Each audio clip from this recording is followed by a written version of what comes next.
Naiinggit ka ba sa mga taong maraming talento? Para sa mabungang buhay, tayo na po't magkape't padasal.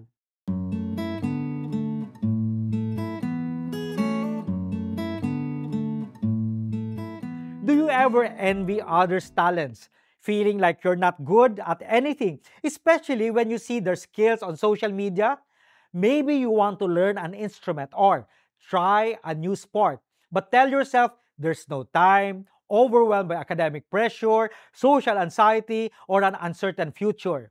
This feeling of inadequacy and lack of confidence is where you need mustard seed faith. Think about a singer's amazing performance. It's built on consistent practice, even short bursts. Talent, confidence, and mastery all grow gradually from small acts of faith in yourself and continuous hope. Never underestimate your small contributions or acts of volunteer work. They create ripple effects in people's lives. What small step can you take today to start believing in your own potential? Manalangin po tayo.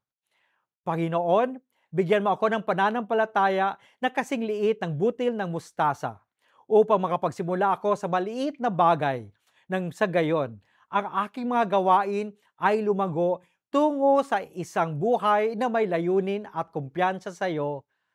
Amen.